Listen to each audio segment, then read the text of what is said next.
یہ تو لالچ ہوا. اے اللہ میں تیری عبادت اس وجہ سے بھی نہیں کرتا کہ جہنم سے بچ جاؤں، یہ تو ڈر ہوا. اے اللہ میں تیری عبادت اس وجہ سے کرتا ہوں کہ تو اس لائق ہے کہ تیری عبادت کی جائے، اس قابل ہے، اس لائق ہے کہ تیری عبادت کی جائے. اور عبادت کے لائق صرف اللہ کی ذات ہے، اور کوئی بھی عبادت کے لائق نہیں ہے. ذات میں بھی اللہ یکتا ہے، صفات میں بھی اللہ یکتا ہے. بیٹے دے اللہ کی مرضی، بیٹیاں دے اللہ کی مرضی، رزق کے انبار لگا دے اللہ کی مرضی، لقمے لقمے کو ترسا دے اللہ کی مرضی، بغیر بادل کے بارش برسا دے اللہ کی مرضی، بغیر محنت کے سبزہ اگا دے اللہ کی مرضی. اللہ ہی قادر ہے، اللہ ہی قدیر ہے، اللہ ہی خالق ہے، اللہ ہی مالک ہے، اللہ ہی رازق ہے، اللہ ہی داتا ہے. اللہ ہی ذروں سے لے کر پہاڑوں تک، قطروں سے لے کر سمندروں تک، تحت الثری سے عرش اولی تک، جرثومے سے لے کر جبریل تک، کائنات کی ایک ایک چیز جس کے قبضہ قدرت میں ہے، جس کے تسلط میں ہے، جس کی حکومت میں ہے، اس کا نام اللہ ہے. اور وہ کلہ ہے. اس نے کائنات بنائی بغیر کسی کے تعاون کے، کائنات چلا رہا ہے یہ بھی بغیر کسی کے تعاون کے. اللہ کو مینیجروں کی ضرورت نہیں ہے، یہ بات ذہن میں رکھیں. بغیر مینیجر کے اللہ چلا رہا ہے. آپ اللہ سے اگر دعا ڈائریکٹ بھی مانگے تو اللہ آپ کی دعا سن رہا ہے اور دے بھی رہا ہے. اور اگر آپ کسی اللہ والے کے ذریعے سے کر لیں دعا تو کوئی حرج نہیں ہے. اپنے امام کے ذریعے سے آپ دعا مانگ لیتے ہیں، اپنے مرشد کے ذریعے سے دعا کروا لیتے ہیں، اس میں کوئی حرج نہیں. لیکن اگر آپ اللہ سے براہ راست بھی مانگ لیتے ہیں تو نحن اقرب الیہ من حبل الورید. اللہ قرآن میں فرما رہے ہیں میں تمہاری شاہ رگ سے زیادہ قریب ہوں. کبھی جھانک کے دیکھا ہی نہیں نا ہم نے. وفی انفسکم افلا تبصرون. اللہ پاک فرماتا ہے کبھی اپنے آپ میں غور کیا ہے؟ ایک چھوٹے سے کارخانے میں دھڑکتا ہوا دل بھی ہے، دیکھنے والی آنکھ بھی ہے، بولنے والی زبان بھی ہے، سننے والا کان بھی ہے، پکڑنے کے لیے ہاتھ ہے، چلنے کے لیے پاؤں ہے، ہضم کے لیے انہضام کا نظام ہے، سانس لینے کے لیے پھیپھڑے ہیں، معدہ ہے. یہ پورا نظام اللہ رب العزت نے ایک چھوٹے سے کارخانے میں رکھا ہے. ہم تو پھر بھی اس اعتبار سے ایک جسم ہے. آپ مکھی کو دیکھ لیں، مچھر کو دیکھ لیں، کون ہے مکھی یا مچھر کا ایک پر بنا کے دکھائے، یہ بھی بڑی مخلوق ہے.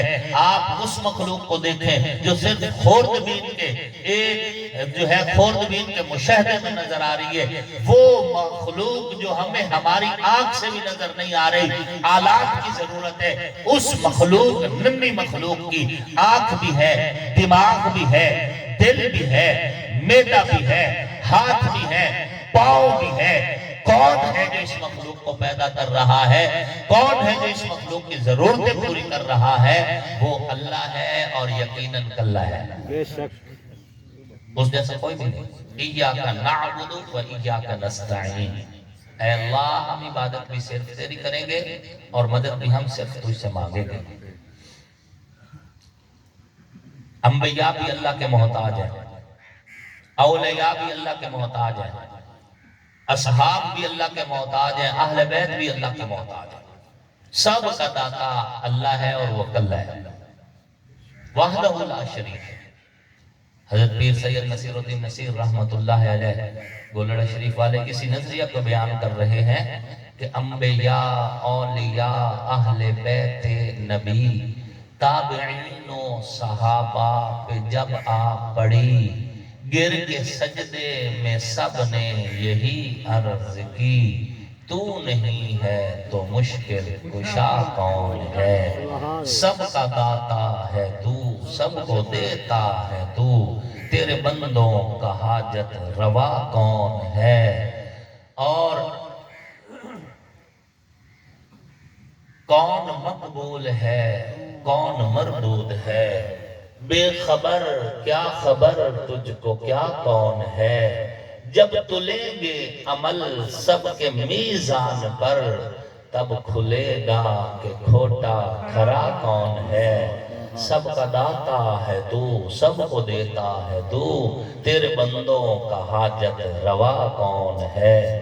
کون سنتا ہے فریاد مظلوم کی کس کے ہاتھوں میں کنجی ہے مقصوم کی، رزق پر کس کے پلتے ہیں شاہ و گدا، مسندار آئے بز میں جہاں کون ہے، سب کا داتا ہے تو، سب کو دیتا ہے تو، تیرے بندوں کا حاجت روا کون ہے؟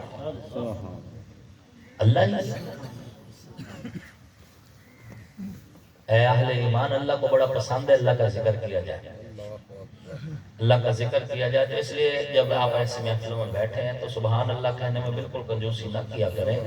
حضور علیہ السلام تشریف فرماتے، صحابہ کرام موجود تھے، ایک صحابی کے منہ سے نکلا سبحان اللہ، تو حضور علیہ السلام خوش ہوئے، مسکرا پڑے۔ صحابہ نے عرض کیا حضرت اللہ سنک یا رسول اللہ، اللہ کے پیارے حبیب، اللہ آپ کو ہمیشہ خوش رکھے، ماں تو زہبوں کا آپ کیوں خوش ہوئے ہیں، وجہ کیا ہے؟ حضور نے فرمایا ہے میرے صحابی، جو تیرے منہ سے سبحان اللہ نکلی ہے، یملأ ما بین السماء والارض، اللہ نے آسمانوں اور زمین کے درمیان جتنی بھی خالی جگہ ہے اس ثواب کے ساتھ اللہ نے پور کر دی ہے، اتنا ثواب دیا۔ اللہ رب العزت آپ کو ہمیں خالص توحید والی زندگی نصیب فرمائے، خالص توحید والی، جس کی قرآن نے تبلیغ کی ہے، جس کی رسول اللہ صلی اللہ علیہ وسلم نے امت کو تلقین کی ہے، جس پر صحابہ اور اہل بیت نے عمل کر کے دکھایا۔ آپ دیکھیں نا حضرت عمر رضی اللہ تعالیٰ عنہ حجر اسود کا بوسہ لیتے ہوئے کہہ رہے تھے، اے حجر اسود فخر نہ کرنا، عمر نے پتھروں کو عزت دینا چھوڑ دیا ہے۔ میں لاہور میں کسی دوست کے پاس بیٹھا تھا، وہاں پہ گفتگو ہو رہی تھی، میں نے کہا یار آپ نا زیارات پہ گئے ہوئے تھے تو واپسی پہ نا آپ میرے لیے نیلم کا نگ نہیں لے کر آئے۔ انہوں نے کہا توبہ توبہ، نیلم دا نگ یا رنگ چھڑیں دا یا تباہ کر چھوڑ دا۔ میں کہا کیوں کہ پچھلی باری میں نگ پائے ہوئے نیلم دا میں ہار گیا، میں آکے اللہ دی قسم میں پچھلی باری بالکل کوئی نہیں پائے ہوئے، میں موڑ بھی ہار گیا، تینوں تا نیلم ہرایا، میں نوں کہاں ہرایا؟ انہیں تیرا نگت عقیدہ کوئی نہیں، میں کہا میرا تو حجر اسود ہی کوئی نہیں، میرا تو عقیدہ ہے حجر اسود بھی نہ نفع دے سکتا ہے نہ نقصان دے سکتا ہے جب تک اللہ نہ چاہے۔ نگ یا پتھر ہے پہنتے ہیں محبت کی وجہ سے، بعض بات عقیق پہن لیا یا کہ مطلب کسی مقدس جگہ سے آیا تو اس محبت کا اظہار کے لیے پہنا جا سکتا ہے، باقی نفع نقصان پتھر نہیں دے سکتے۔ نفع نقصان کا خالق کون ہے؟ کون ہے؟ اللہ نے دینا ہے نفع۔ وہ ڈرا بیٹھا تھا جنہیں میں نیلم پائے ہوئے میں الیکشن ہار گیا، میں کہ میں پائے ہوئے کوئی نہیں، میں موڑ بھی ہار گیا، میں نوں کہہ ہرایا؟ اللہ ہراتا ہے، اللہ جیتاتا ہے، فیصلے اللہ کے ہاتھ میں، پتھروں کے ہاتھ میں نہیں۔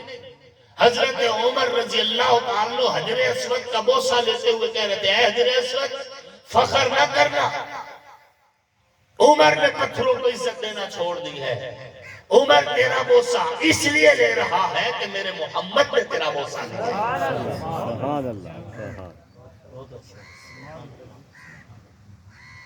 انہوں نے کہا پھر تو میرے کو منگواؤ کیوں؟ میں آکا میں تو منگوا کسی نسبت دی وجہ تو یہاں پہ چلو کسی مقدس جگہ دی نسبت ہے، میں اس نسبت دی وجہ تو منگوا رہا سی، مدینہ دی تسمیہ نہیں منگوائی دے تو مر تسمیہ ساڑھے نفع نقصان دی بھلا مالک ہے، اس لیے منگواتے ہیں کہ مدینہ کی ہے، ذرا محبت کا اظہار ہو جائے گا، تو میں نے اس لیے تمہیں کہہ دیا کہ ادھر گئے تھے چلو میرے لیے کچھ لیتے آتے، اور گل سمجھ آئی ہمارے۔ عقیدہ یہی ہے کہ دینے والا کون ہے؟ اللہ ہے، اور وہ کل ہے۔ اے اہل ایمان، اللہ کا شکر ادا کریں کہ آپ مسلمان گھرانے میں پیدا ہوئے ہیں، اللہ رب العزت نے آپ کو کلمہ طیبہ لا الہ الا اللہ محمد رسول اللہ نصیب کرائے، آپ ایک ایسے ملک میں رہ رہے ہیں جو اسلامی ملک ہے، جس میں آپ اسلام کے مطابق اگر زندگی گزارنا چاہیں تو آپ پہ کوئی پابندی نہیں ہے۔ اللہ رب العزت کا شکر ادا کریں اور دعا کریں کہ زندگی کے جتنے لمحے آپ کے نصیب میں ہیں یا اس فقیر کے نصیب میں، اللہ ایمان، عزت، صحت کی سلامتی والے نصیب فرمائے، اور جب یہ سانسیں پوری ہو جائے تو اللہ رب العزت حادثاتی موت سے بچائے۔ حضور نے حادثاتی موت سے پناہ چاہیے، حادثاتی موت سے اللہ بچائے اور اللہ سنبھلنے کی توفیق نصیب فرمائے۔ توبہ کی حالت میں کلمہ پڑھتے ہوئے اللہ آپ کا خاتمہ بھی ایمان پر فرمائے اور اس فقیر کا خاتمہ بھی ایمان پر فرمائے۔ آمین۔ اللہ وحدہ لا شریک ہے، کائنات میں سب سے اعلیٰ بلند و بالا اللہ کی ذات، اور اللہ کے بعد اس کائنات میں سب سے اونچی ذات محمد رسول اللہ صلی اللہ علیہ وسلم۔ حضور کے جیسا نہ اولین میں کوئی آیا ہے نہ آخرین میں کوئی آئے گا. حضور کے جیسا نہ نبیوں میں کوئی آیا ہے نہ مرسلین میں کوئی آیا ہے. حضور کے جیسا نہ عرش کی مخلوق میں کوئی ہے نہ فرش کی مخلوق میں کوئی ہے. یہ عقیدہ رکھنا ضروریات دین میں سے ہے. حضور صلی اللہ علیہ وآلہ وسلم کامل بھی ہیں، اکمل بھی ہیں، مکمل بھی ہیں. اللہ کے بعد اس کائنات میں سب سے اونچی ذات محمد الرسول اللہ کی ہے.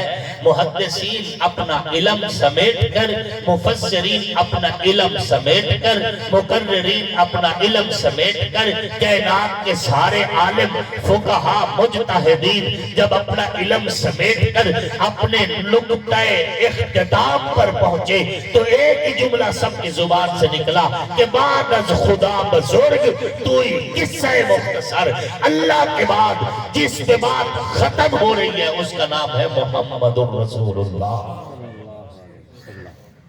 مولوی غلط فہمی کا شکار ہوا ہے کہ حضور کا شان مولوی نے بتانا ہے. حضور نور ہیں یا حضور بشر ہیں مولوی دسنا ہے. جب نور اور بشر کی تقسیم بھی نہیں ہوئی تھی حضور اس وقت بھی نبی تھے. یہ تقسیم بعد میں شروع ہوئی.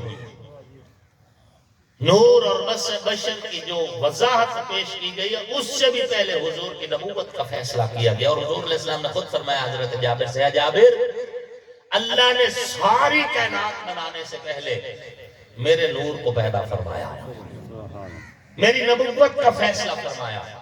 اور حدیث شریف میں آتا ہے کہ آپ علیہ الصلوۃ والتسلیم نے فرمایا کنت نبی وکان آدم بین الروح والجسد.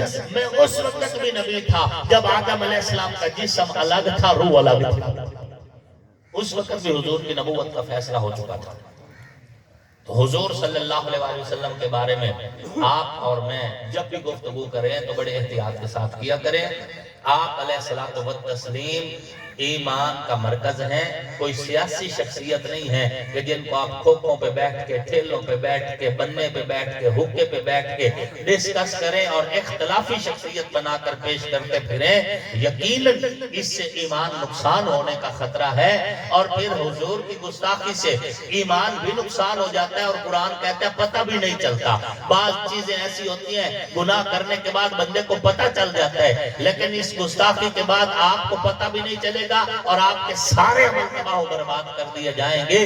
گفتگو حضور کے بارے میں جب کرنی ہے انتہائی محتاط کرنی ہے اور کسی صورت بھی ایسا انداز نہیں اختیار کرنا کہ حضور کو متنازع شخصیت بنا کر پیش کیا جائے. اگر حضور نور ہے تو اس انداز سے کہ کائنات میں حضور کے نور جیسا نور کوئی نہیں. اور حضور بشر ہے تو پھر اس انداز سے کہ کائنات میں حضور کے جیسا بشر اللہ نے نبیوں میں بھی نہیں بنایا. ہر اعتبار سے نور علی نور بھی حضور کی ذات اور سید البشر بھی حضور کی ذات. ہم غلام ہیں، ہماری اوقات نہیں حضور کے بارے میں تبصرے کرنے کے. اور حضور صلی اللہ علیہ وآلہ وسلم کی ہر نسبت کا احترام کریں. ہمارا بتانا فرض ہے. دیکھیں میری تقریر آپ پہ فرض نہیں ہے. آپ میری تقریر سے متفق ہو جائیں بڑی بات ہے، نہ ہو کوئی بات نہیں. علماء کی ایک کثیر تعداد آپ کے علاقہ جات میں موجود ہے. آپ کسی اور عالم سے رجوع کر لیں. دیکھیں بتانا میری ڈیوٹی ہے، منوانا میری ڈیوٹی نہیں ہے. جھگڑا تب ہوتا ہے جب بندہ اپنا موقف اگلے پہ نافذ کرنے کی کوشش کرتا ہے، تسلط کرنے کی کوشش کرتا ہے، مسلط کرتا ہے. میں مسلط نہیں کر رہا، ہم بیان کر رہے ہیں. جس کو قبول ہو جائے قبول کر لے، جس کو نہ ہو کسی اور عالم سے رجوع کر لے. حضور کی ہر نسبت کا احترام ہم پر فرض ہے. کم از کم ہم اپنا عقیدہ ضرور بتائیں گے. اور وہ کیا ہے کہ جس طرح کلمہ ضروری ہے لا الہ الا اللہ محمد الرسول اللہ مومن ہونے کے لیے ضروری ہے، اسی طرح مومن رہنے کے لیے نبی کا یارانہ بھی ضروری ہے اور نبی کا گھرانہ بھی ضروری ہے. جس طرح کلمے کے دو جز ہیں مومن بننے کے لیے، اسی طرح ایمان کی دو طبقے ہیں مومن رہنے کے لیے. ایک کا نام نبی کا یارانہ ہے اور ایک کا نام نبی کا گھرانہ ہے. مرضی حضور کی ہے. حضور نے جن کو چاہا چادر تطہیر کا سایہ دیا، حضور نے جن کو چاہا روضہ اطہر کا سایہ دیا. جو نبی کے روضہ کی چھاؤں میں ہے ہم ابو بکر و عمر کو بھی سلام کرتے ہیں جو نبی کی چادر تطہیر کی چھاؤں میں ہیں. ہم مولا علی سیدہ کائنات بی بی فاطمہ زہرا جناب حسن والحسین سلام اللہ علیہ اجمعین کو بھی سلام پیش کرتے ہیں. نہ روزے والوں سے کوئی رنجش ہے نہ چادر والوں سے کوئی رنجش ہے. جو نبی کے بستر پہ سویا وہ علی بھی پاک ہے. جس کی گود نبی کے لیے غار ثور میں بستر بنی وہ ابو بکر بھی پاک ہے. ناپاک گود میں نبی کا سر نہیں آ سکتا. جس کو نبی نے اپنا مسلح دیا وہ ابو بکر بھی شان والے اور جس کو نبی نے خیبر میں اپنا جھنڈا دیا وہ علی بھی شان والے. مرضی حضور کی ہے. حضور کی میں ہم حضور کا ہر فیصلہ تسلیم کر رہے ہیں. حضور صلی اللہ علیہ وآلہ وسلم نے اگر خم کے موقع پر حجت الوداع سے واپسی کے موقع پر تالاب کے کنارے اگر حضور علیہ السلام نے خطبہ دیتے ہوئے حضرت مولا علی کا ہاتھ پکڑ کے بلند کر کے فرما دیا ہے کہ من کنت مولاہ فعلی مولا تو تسلیم کرتے. حضور نے جب کہہ دیا تو پھر اگر مگر مثلا گویا یعنی چنانچہ یا سند کی بحث کس بات کی بحث. جب حضور نے کہہ دیا بس ٹھیک ہے کہ جس کا محمد مولا ہے اس کا علی بھی مولا ہے. جس کا محمد رہنما ہے اس کا علی بھی رہنما ہے. جس کو محمد سے پیار ہے اسے علی سے پیار کرنا پڑے گا.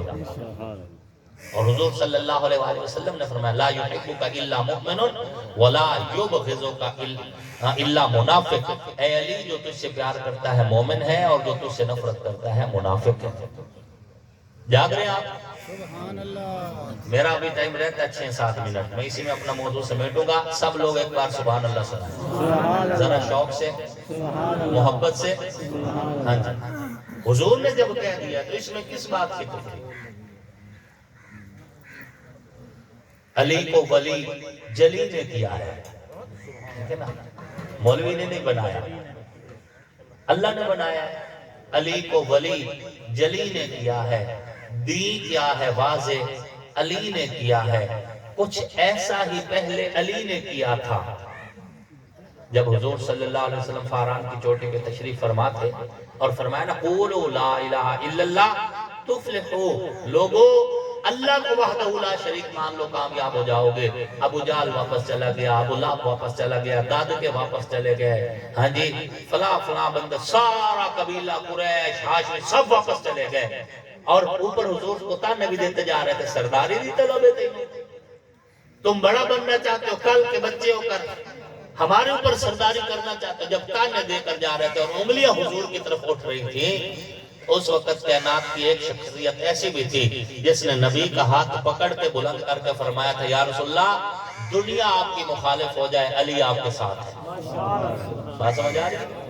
فاران کی چوٹی پر جب اللہ نے حکم دیا نا وَأَنذِرْ عَشِيرَتَكَ الْأَقْرَبِينَ, اے میرے پیارے پیغمبر قریبی رشتہ داروں کو بلا کر پیغام دو. اس موقع کی بات کروں تو اس موقع پر نبی کا ہاتھ علی نے اٹھایا تھا. اور جب خم کے موقع پر حجت الوداع سے واپسی پر کچھ لوگ جو نئے نئے دیہاتی مسلمان ہوئے تھے جو مقام علی سے واقف نہ تھے انہوں نے جب دیکھا کہ حضور پروٹوکول علی کو دے رہے ہیں بات بات میں علی کی اہمیت ظاہر ہو رہی ہے تو وہ دیہاتی لوگ جو مقام علی سے واقف نہ تھے نئے نئے کلمہ پڑھ کے شامل ہوئے تھے انہوں نے کچھ باتیں حضرت علی کے بارے میں کہنا شروع کر دی کہ اس کو اتنا پروٹوکول ہم فلاں علاقہ کے سردار ہم فلاں علاقے کے سردار اتنا پروٹوکول علی کو مل رہا ہے. جب یہ باتیں حضور محمد علیہ السلام تک پہنچی تو حضور نے بھی ایک منبر تیار کروایا وہاں پہ کھڑے ہو کر علی کا ہاتھ پکڑ اور بلند کر کے فرمایا لوگوں علی کی طرف انگلیاں نہ اٹھاؤ. یاد رکھو اگر تم مقام علی سے واقف نہیں ہو تو مقام علی وہ ہے کہ جس کو محمد سے پیار ہو وہ علی سے بھی پیار رکھے اور جو علی کا نہیں ہے وہ محمد کا نہیں ہے. بہت اچھے. اسی لیے فرمایا یہ کلام میں نے خود لکھا ہے کہ کچھ ایسا ہی پہلے علی نے کیا تھا غدیر میں جو نبی نے کیا ہے. تھے صدیق بھی اور فاروق بھی موقع پہ موجود تھے صدیق بھی اور فاروق بھی جھنڈا نبی نے علی کو دیا ہے. علی حق اور حق ہے علی کے ہی رکھے امت پہ واضح نبی نے کیا ہے. تو جب حضور نے کر دیا ہمیں کوئی اعتراض ہے؟ جس کو حضور اپنا ویر کہیں، اپنی بیٹی فاطمہ تو زہرا سلام اللہ علیہا کا رشتہ دے، وہ بیٹی جس کے بارے میں قیامت والے دن بھی اعلان ہوگا، یا اہل الجمع والحشر، اے حشر کے میدان میں اکٹھے ہونے والے لوگوں، نکسوا رؤوسکم، سر جھکا لو، غضوا ابصارکم، نظریں بھی جھکا لو، حتی تمر فاطمہ بنت محمد، جب تک نبی کی بیٹی فاطمہ گزر نہیں جاتی، کسی نبی کو بھی نظر اٹھانے کی اجازت نہیں، کسی ولی کو بھی نظر اٹھانے کی اجازت نہیں۔ جس کو حضور زہرا پاک کا رشتہ دیں، جس علی کو حضور اپنا ویر کہیں، میں اس کو اپنا پیر کہتا ہوں۔ اصحاب کی محفل میں ایک بات ہوئی تھی آقا کے لبوں کی، وہ بات علی ہے، جس کو ڈوبا ہوا سورج بھی پلٹ کر دیکھے، آصف کے عقیدے میں وہ ذات علی ہے۔ تو اس فقیر کی صدا یہی ہے کہ نبی کا یارانہ بھی شان والا ہے اور نبی کا گھرانہ بھی شان والا ہے، باقی آپ کی اپنی مرضی ہے۔ قیامت والے دن آپ نے خود جواب دینا ہے، نہ میری جگہ پہ آپ نے دینا ہے، نہ تمہاری جگہ پہ میں نے دینا ہے۔ آپ کو بتانا ڈیوٹی تھی، سو ہم نے بتا دیا۔ خلیفہ بلا فصل سیدنا ابو بکر صدیق کی الف سے لے کر مولا کائنات امیر المؤمنین حضرت مولا علی کی یا تک نبی کا یارانہ بھی شان والا ہے اور نبی کا گھرانہ بھی شان والا ہے۔ ہمیں بتایا، پڑھایا، سکھایا اور سمجھایا یہی گیا ہے کہ نبی کے صحابہ کا دامن چھوڑو گے تب بھی تباہ و برباد ہو جاؤ گے، نبی کے اہل بیت کے بارے میں دل میلا کرو گے تب بھی تباہ و برباد ہو جاؤ گے۔ آخری حدیث سنا کے اجازت چاہتا ہوں۔ حضور صلی اللہ علیہ وآلہ وسلم نے فرمایا، اور یہ حدیث حضور علیہ السلام سے براہ راست حضرت عبداللہ ابن عباس نے روایت فرمائی ہے، اور اہل سنت کی بڑی معتبر کتاب مستدرک حاکم، اس کے اندر یہ حدیث موجود ہے کہ لو ان رجلا سفن بین الرکن والمقام، حضور نے فرمایا کہ اگر کوئی بندہ زندگی گزار دے رکن یمانی اور مقام ابراہیم کے درمیان خانہ کعبہ میں، فصلہ فصامہ، نمازیں بھی پڑھتا رہے، روزے بھی ساری زندگی رکھتا رہے، ثم لقی اللہ، پھر اللہ کے ساتھ اس حال میں ملاقات کرے، یعنی فوت ہو اس حال میں کہ وَهُوَ مُبْغِضٌ لِأَهْلِ بَيْتِ محمد، کہ اس کے دل میں اہل بیت محمد کا بغض ہوگا، حضور فرماتے ہیں دخل النار، جہنم میں داخل ہوگا۔ اسے کعبہ میں رہنا کوئی فائدہ نہیں دے گا، کعبہ کا اعتکاف کوئی فائدہ نہیں دے گا، اس کو نماز کعبہ کی کوئی فائدہ نہیں دے گی، اس کو رکوع سجدہ کوئی فائدہ نہیں دے گا، اس کو روزے نہیں فائدہ دیں گے اگر اس کا دل اہل بیت کے لیے بغض والا ہے۔ میں تو کہا کرتا ہوں اللہ مجھے کلمے پہ موت نہ دے اگر اس دل میں آل رسول کی رتی برابر بھی نفرت، رتی برابر بھی بغض ہو، اللہ قیامت والے دن جنت کی خوشبو سے بھی محروم رکھے۔ اہل بیت اطہار ہمارے ایمان کی بنیاد ہے، ہمارے ایمان کی اساس ہے، ہمارے ایمان کے ضامن ہیں، اور ان سے محبت کا اظہار کرنا در حقیقت حضور سے محبت کا اظہار ہے۔ اللہ رب العزت حضور کی ہر نسبت کا احترام نصیب فرمائے، آپ کو ہم سب کو ایمان، عزت، صحت، سلامتی والی کامل ہدایت والی اللہ لمبی اور خوشحال زندگی نصیب فرمائے، اور جب ہماری موت آئے تو اللہ ہم سب کا خاتمہ ایمان پر فرمائے، اور اللہ ہماری فوت ہونے والی اس اسلامی مرحومہ مائی کی کامل بخشش فرمائے۔